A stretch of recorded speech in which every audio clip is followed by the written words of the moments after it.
I've really been working on my vibrato.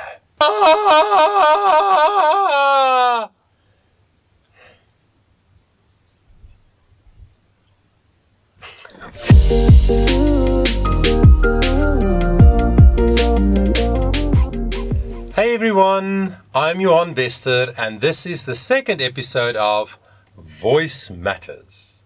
So in the first episode of Voice Matters, we talked about how astonishing and amazing the human voice is.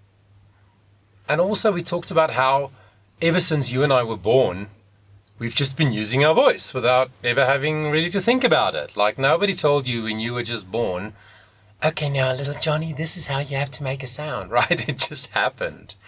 But you and I, as a singer, or even as somebody who cares about how they speak, if we want to get better at using our voice, we need what? Knowledge, information, right?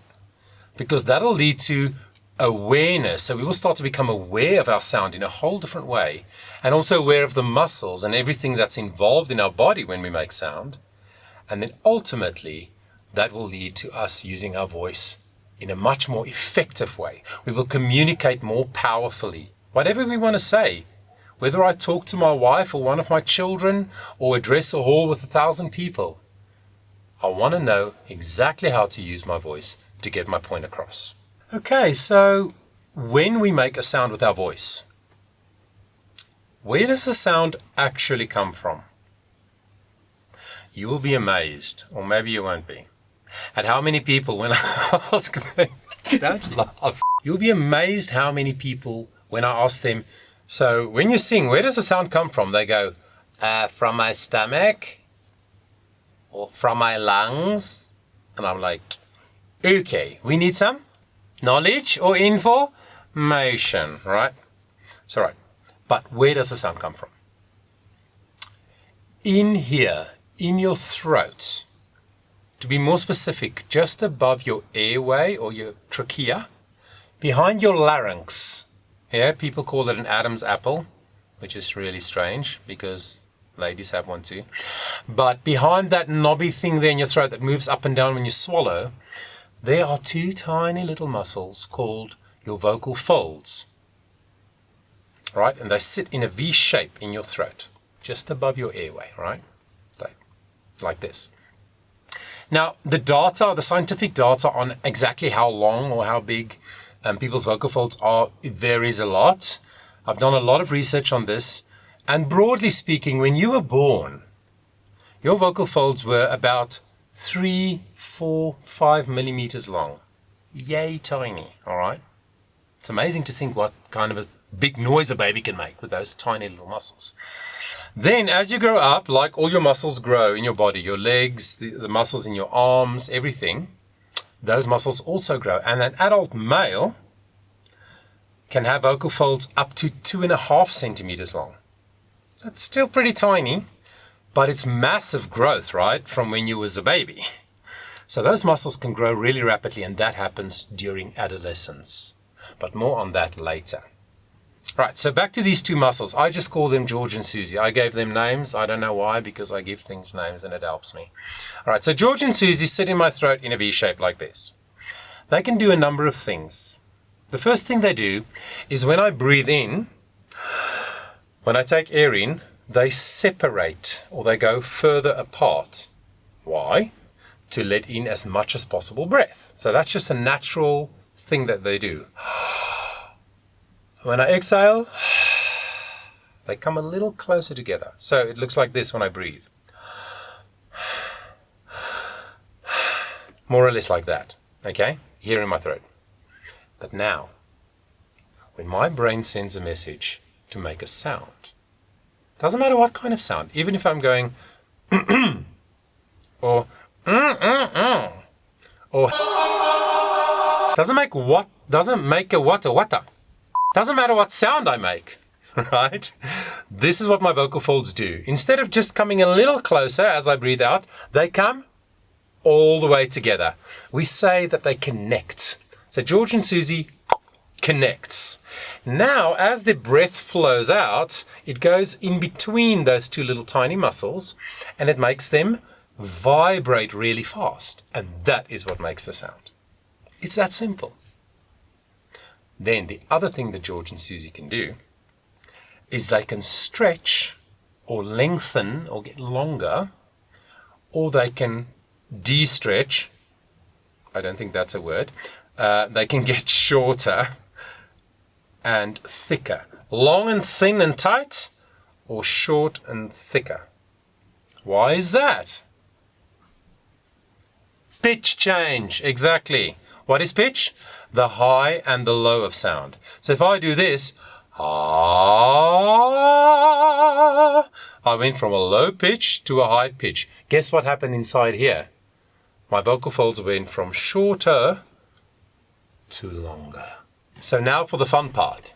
You and I are going to do something together so that you can experience, you can feel and hear and start getting that awareness that I was talking about. All right.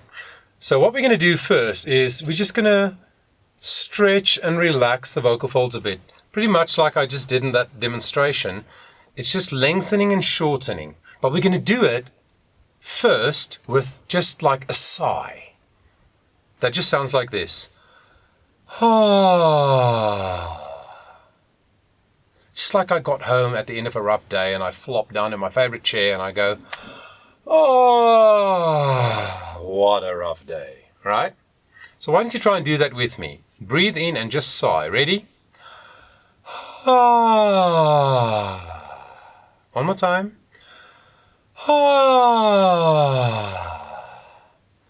Now, if you did that along with me, you would have felt like literally a sensation here in your throat of how good that feels. Actually feels good.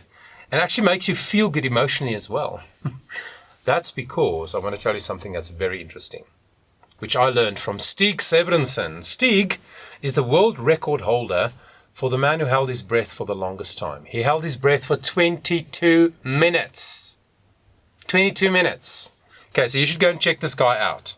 He's got a website called Breathology, and he's all about breathing and how it just changes your life. But anyway, so Stig, in an interview that I saw, spoke about how our breathing is connected to the vagus nerve in our body, one of the 10th nerve strand, one of the 12 nerve strands in our body. And the vagus nerve has one of its amazing functions, I should say, is that every time you exhale,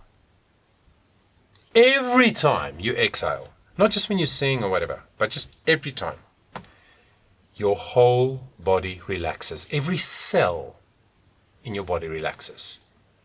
Think about there's billions of cells that make up a person.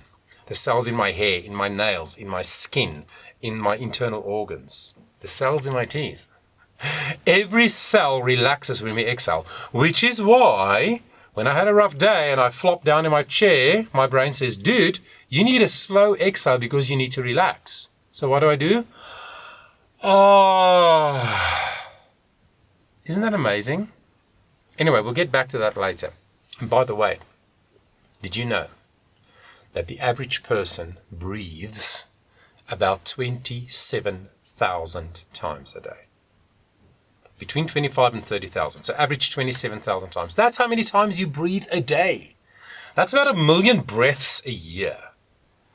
So imagine how many opportunities you and I have every day to get our body to relax if we can start focusing on how we breathe. It's incredible. But anyway, we'll talk about breathing later. So anyway, back to the sigh that we just did. Let's just do that one more time. Do it with me.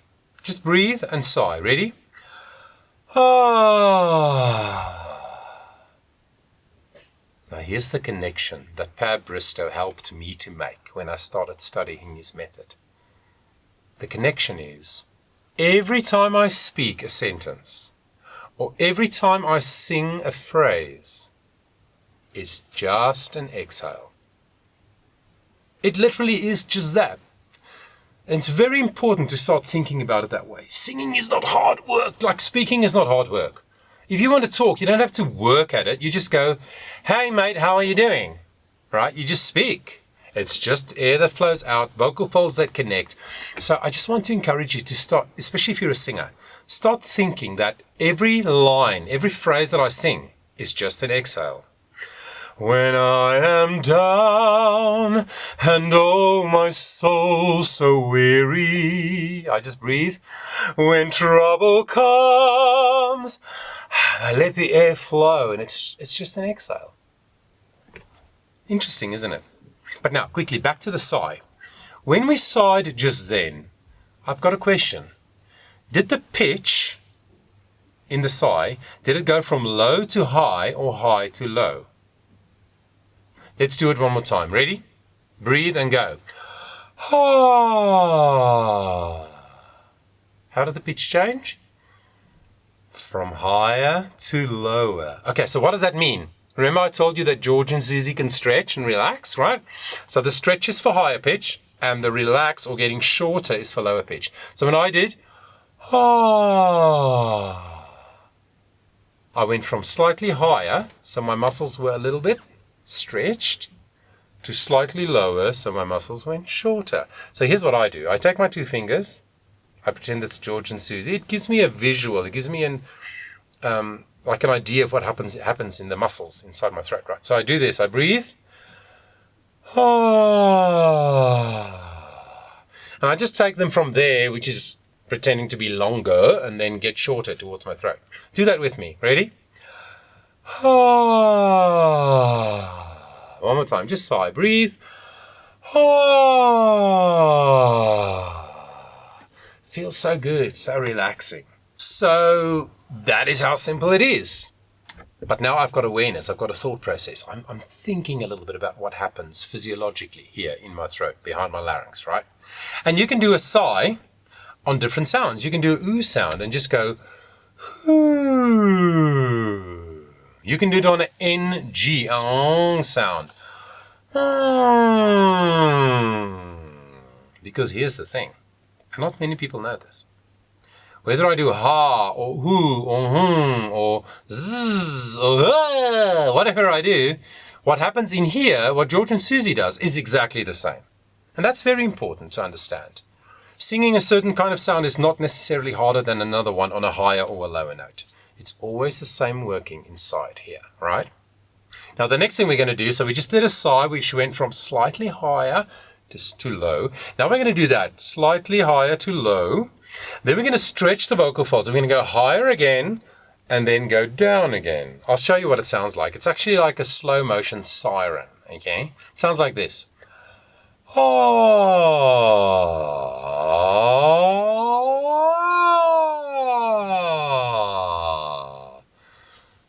I know.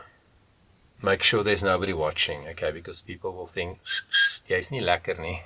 That's South African for you're not nice up here, okay? Basically, it's like a slow motion siren. So listen again.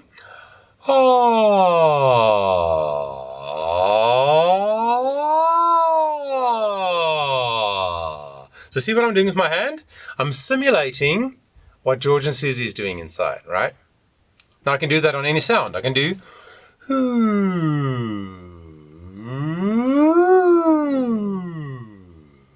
or the NG that I talked about, or any sound. But that's just a really good way to just give the vocal folds a stretch. And that's the first part of exercising your voice that you really want to do. Stretch and relax, stretch and relax. But there's always a but. You have to keep it comfortable. Comfort is your friend. That's one of my mantras that I live by as a singer, right?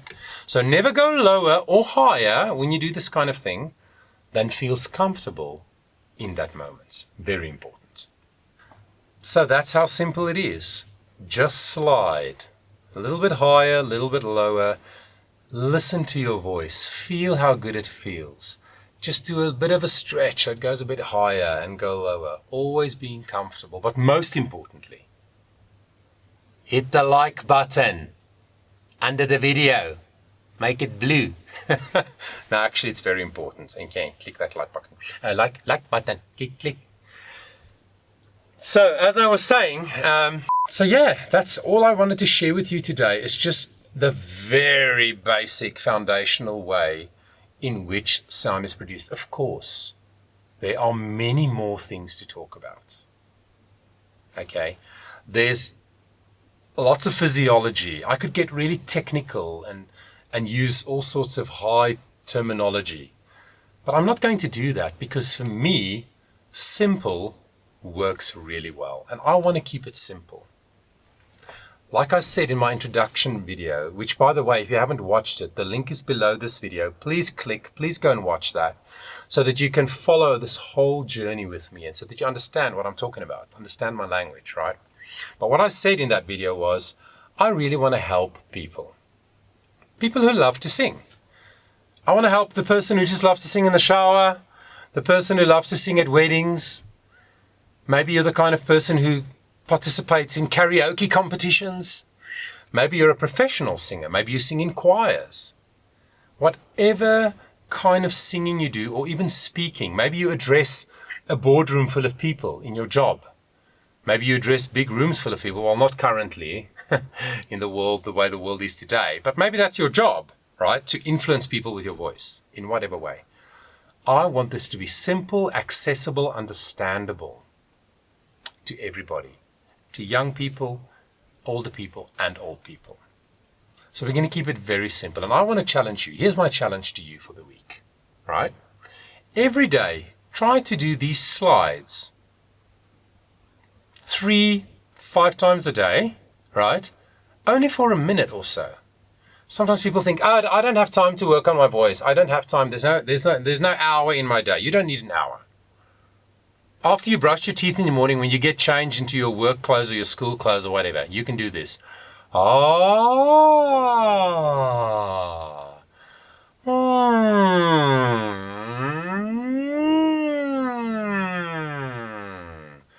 Ooh. Whatever. Choose a sound, whatever feels comfortable to you, and just do a few slides. I promise you this.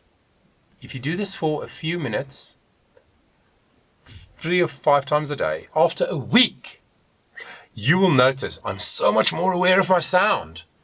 Oh my gosh, my voice is something that I'm now listening to, and most likely, even your sound quality would have improved only by doing slides. Why don't you do that during the week and then even leave a comment below this video so to let me know how it went and what you've discovered, or maybe questions that you have. Thanks for watching. I'm Johan Bester, and always remember that your voice matters.